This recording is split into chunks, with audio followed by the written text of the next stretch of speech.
doing something a little different. No scripts, no dialogues, just an honest conversation about why speaking English feels so hard and what to do about it. Yeah. We are just going to talk today, and we really want you to listen closely because this conversation is just for you. I want to start by painting a picture. Think about your normal routine. You work hard.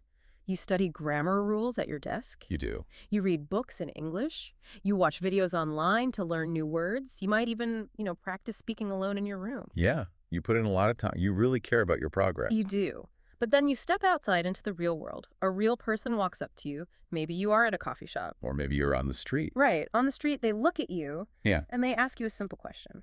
You know the words. The words are inside your head. But suddenly nothing. Your mind goes completely blank. It is totally empty. We call this freezing up. Yeah, freezing up. It is a very heavy, uncomfortable feeling. It really is. You freeze like a block of ice. You want to speak. You open your mouth, but no sound comes out. Yeah. Your heart might start beating very fast. You might feel hot in your face. You might smile a nervous smile. Hmm. And you just want to run away. Exactly. Right now, as you listen to this, your heart might be beating fast just thinking about it. And if your heart is beating fast right now, that proves how much pressure you are carrying. Mm-hmm. But it is so important to understand something right now. What is that? If you freeze up, I want you to listen carefully. Freezing up is not a sign of bad English. Freezing does not mean you need to study more grammar. It doesn't. No, it simply means your brain is under pressure. It is feeling stress. Right. And when the human brain feels stress, it stops working normally. Yeah. It is a survival reaction. Your brain protects itself from the stress. By shutting down. Exactly. By shutting down. Right. By freezing. The brain is just trying to be safe. Right. So our goal today is not to give you more grammar rules. We're not going to study verbs. Today, our goal is to change how you think. Yeah, we want to change how you look at speaking so you can take away the pressure and finally break the silence. Right. So if the problem is not a lack of English, then why exactly does the brain feel so much pressure? That is the big question. Why does the stress happen? There are three main reasons. We call them the three traps. I think I know the first trap. Is it the fear of making a mistake? Yes, that is trap number one. It is the fear of looking foolish. You worry that if you say the wrong word, the other person will judge you. Right. You think they will laugh at you. Or worse. Yeah. You think they will believe you are not smart. And this fear, it puts a very heavy weight on your brain. That fear is very strong. Nobody likes to feel judged. But there's another trap, Oh. and I know this one very well. It is the translation game. Yes. Trying to translate every single word in your head. It is a slow panic. Here is what happens. You hear an English word. First, you change it to your native language in your head. Right. Then, you think of your answer in your native language. Yeah. That takes time. And finally, you try to translate that answer back into English. And while you're doing all of this translation, the clock is ticking. The other person is just staring at you. The silence grows. And every second of silence feels like an hour. Exactly. The pressure grows so big that your brain just stops. You freeze. The translation trap takes too much time. Real conversation moves too fast for perfect translation. Right. Which leads us to the third trap. I hear this from learners all the time. They say, I'm just not ready yet. Yeah. That is trap number 3. Waiting until your English is good enough before you start trying. Right. You tell yourself, I will speak next month when I know more vocabulary. Or I will finally speak to people when my grammar is perfect. This reminds me of a simple analogy. Okay, tell me. It is like standing next to a cold swimming pool. You look at the water. You know the water is very cold. Right. And you really do not want to feel cold. Exactly. Nobody wants to jump into freezing water. It is uncomfortable. So you stand outside the pool. You wrap your arms around yourself. The wind blows. You Right. think, well, I will wait right here. I will wait until I feel warm. And then when I am perfectly warm, I will jump in. But you never get warm standing outside the pool. Right. The air just makes you colder. The only way to get used to the water is to jump in. Yeah. You have to feel the cold shock first. You have to jump, and then you start to feel warm. So why do we always think confidence comes before we speak? Because our brain wants to be comfortable. Yeah. Our brain tells us a story. It says, if we wait, we will feel safe. But the reality is that moment of feeling 100% ready never comes. It simply does not exist. The feeling of being completely ready is an illusion. Confidence does not come before we speak. Confidence only comes after you speak. You just have to start. You have to open your mouth, even if the sentences are messy. Even if you only have 3 words and no verb, you have to jump into the cold water. So waiting to feel ready never works. hmm If that is true, then we have to change our goal completely. We need a brand new mindset. Yeah, we need a big shift. Right now, as you listen, your goal is probably to be perfect. You want to build the perfect sentence with the perfect grammar and the perfect pronunciation. But carrying that goal of perfection is exactly what puts the heavy pressure on the brain. That is why we freeze. So we must drop the heavy goal. The mindset shift is this. Stop trying to be perfect and start trying to be understood. Perfect versus understood. Those are two very different targets. They are completely different. The goal is simply to share your idea with another human being. Right. If the other person understands your idea, you win. The conversation is a complete success. Even if you use the wrong verb tense, even if you forgot a big word, if they understand what you mean, it is enough. It is good enough. I hear you. But, I have to push back gently here. I know what the listener is thinking. Okay, what are they thinking? If we stop trying to be perfect, won't people notice? Won't they judge us for our bad grammar? That is a very natural fear. We think native speakers are perfect robots. But let's look at the reality. Let's look at how native speakers actually talk. Even native speakers are far from perfect. Well, we always think native speakers have perfect grammar in conversation. Native speakers stumble over their own words. They start a sentence, stop, and start over. They forget simple words all the time. Now that you say it, I do this in my native language too. I walk into a room and forget what I wanted to say. I forget the names of basic things. We all do. It is human. Nobody is perfect in real conversation. Right. When you finally give yourself permission to be imperfect, an amazing thing happens. That heavy, heavy pressure drops away. Your Yeah. brain can finally relax. Oh, I see. And when the pressure drops, the words naturally start to flow out of you. Because you are not fighting the fear anymore. Giving yourself permission to make mistakes actually unlocks your brain. Exactly. That is the secret. This is a beautiful mindset shift, but I want to talk about the reality of a real conversation. Okay. Let's say we accept that we do not have to be perfect. We are brave, we jump into the cold water, we start talking, but suddenly we forget a word. Because that will happen. Oh, it will definitely happen. Yeah. Forgetting a word is completely normal. As we just said, it happens to everyone. Right. The big mistake in a conversation is not forgetting the word. Then what is the big mistake? The big mistake is panicking and going silent. Going back to freezing up. Yes. When you forget a word, your brain sounds an alarm. You panic. You think, oh no, I'm stuck. The conversation is over. Right. But you are not stuck. Instead of stopping and freezing, Yeah. you just work around the problem. Work around the problem. How exactly do we do that? You just describe what you mean. You use very simple, easy words to describe the big word you forgot. Let's say it is raining. You want to ask for an umbrella, but your mind goes blank. Okay. My mind is completely empty. I cannot remember the word umbrella. You do not panic. Yeah. You do not try to translate. Yeah. You just use the simple words you already know. Like what?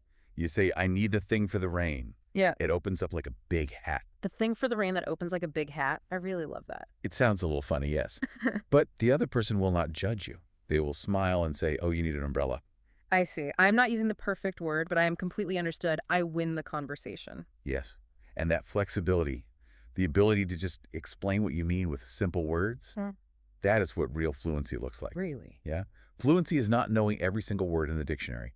Fluency is knowing how to keep going when you forget a word. So, describing a word is a great tool. But sometimes, even thinking of a simple description takes a few seconds. Your brain needs time. It does. How do we keep the conversation alive while our brain is searching for that description? This brings us to a very natural part of speaking, filler words. Filler words. Explain this to us. What are filler words? Filler words are small, simple phrases. They do not have a deep meaning, but they do something incredibly important. What do they do? They buy you time to think. They're a signal to the other person. They tell the listener, I am still talking, my brain is working, please wait for me. Can you give us some examples of these phrases? Sure.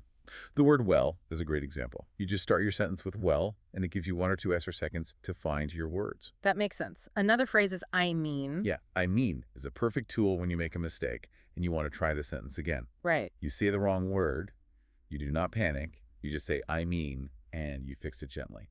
What if you are searching for a description, like the umbrella example? How do you buy time then? You can use a phrase like it's kind of like, and then you describe it. Oh, it's kind of like a big hat for the rain? Exactly. Yeah. Or you can ask a small question out loud. You can say, how do I put this? Oh, right. I hear native English speakers say, how do I put this all the time in movies and interviews? They say it constantly Yeah. because their brains are searching for the right phrase too. Yeah. And if you really cannot remember anything, you can just be honest. You can smile and say, I can't remember the exact word, but it means, and then you describe it. But wait, I have to stop you here. I know many listeners are thinking this right now. What is that? My teachers always told me not to say, or well, or like. They said these are crutches. They said using these words is a sign of bad, weak English. Are you saying the teachers are wrong? Well, teachers want you to have perfect grammar on a test. They want you to write perfectly on paper. But a real conversation is not on paper. It is alive. It is messy. Yeah. Let me reframe this idea of a crutch for you. These filler words are not a sign of weakness. This is exactly what real, natural, fluent English sounds like. So using well and I mean actually makes us sound more like a natural speaker. Yes. If you listen to two native speakers sitting at a cafe, you will hear well and I mean and like in almost every single sentence. Knowing that these phrases exist and knowing that you are allowed to use them helps take the heavy pressure off your brain. You know you have a safe way to pause and think. That is very comforting. So let's look at our journey today. We drop the goal of perfect grammar. Yeah. We use filler words to buy time. We describe the words we forget.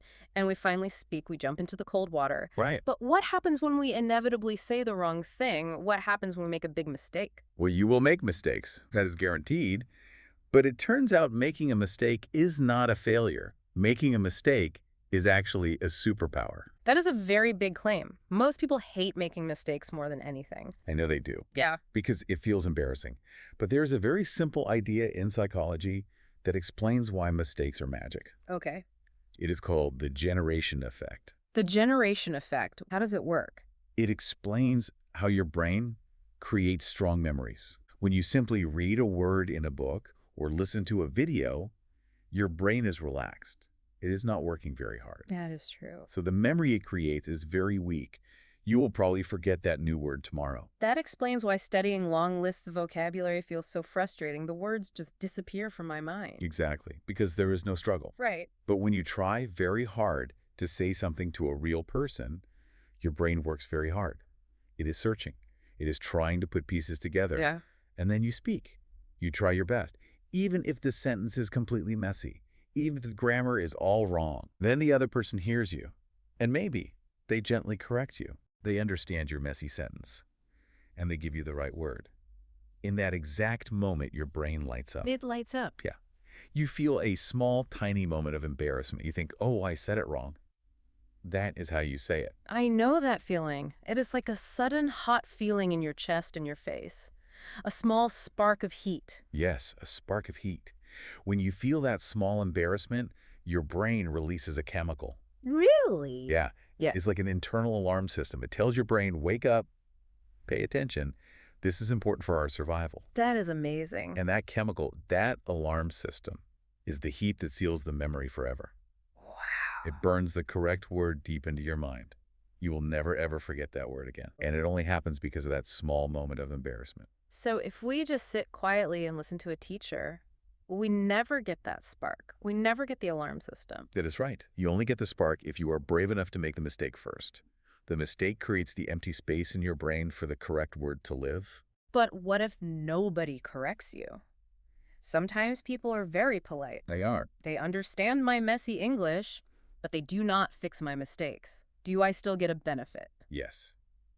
That is okay too. Even if nobody corrects you, just trying to speak changes your brain. How so? Because you push through the pressure, your brain becomes awake. It becomes deeply curious. How does that curiosity help us? Well, let's imagine a story. Let's say you go to a cafe. You try to order a special new drink. Okay. You do not know the right words, so you use a messy sentence. The worker understands you, gives you the drink, but does not correct you. But then, later that same week, you are back at the cafe. You're waiting in line. You hear the person in front of you order that exact same special drink. Oh, I see. Suddenly your brain wakes up. Yeah. You hear their sentence so clearly. You have a massive aha moment. You stand there and think, wow, so that is how they say it. Yes. But here is the secret. You only noticed that sentence because you tried to say it yourself first. Right. You only had that aha moment on Friday because you opened your mouth and made a mistake on Monday. The attempt made my brain pay attention. Exactly. Mistakes are not a step backward. They are not a sign of failure. They are the whole point of learning. Without mistakes, there is no spark. Without messy sentences, there is no curiosity. We have traveled through a lot of ideas today. We explored the three traps: fear, translation, and waiting to be perfect. Yeah. We talked about jumping into the cold pool instead of standing outside. We changed our goal from being perfect to simply being understood. Right. And we learned that the small embarrassment of a mistake is exactly how our brain builds forever memories. We covered the real reasons why speaking is so hard. Now, we want to bring all of these ideas together into your real life. We want to give you one simple rule to carry in your pocket. Yes. If you remember only one thing from our conversation today, remember this rule. And the rule is simple. Hmm. Say it anyway. Say it anyway. Think about all the times you wanted to speak but stayed quiet. In the past, we have talked about specific situations. Like how to order coffee. Right. How to introduce yourself to a stranger. How to ask someone for help. Those are all very useful tools to have in your mind. Yes, they are. But here is the deepest truth about learning. Even if you do not remember those tools, even if your mind goes blank and you do not know the perfect script, it is completely okay. It really is. You do not need to know every word. You just need to open your mouth and say anything. An awkward, messy, imperfect sentence is always better than silence. Always. It feels very uncomfortable at first. Your heart will beat fast. It does feel awkward. But you have to remember the awkward feeling will pass quickly. It only lasts for a few short seconds. But the confidence you build, the deep knowledge that you survived the cold water, that confidence will stay with you forever. The awkwardness passes. The confidence stays. I really love that. Every single time you choose to speak, instead of staying quiet and hiding, you are building your future fluency. You are building it one messy sentence at a time. We want to give you a gentle challenge for your day today. Okay. As you walk out into the world, think about this. What is one messy, imperfect sentence you can say to someone today? Do not write it down on paper. Just let it happen naturally. Find a moment today.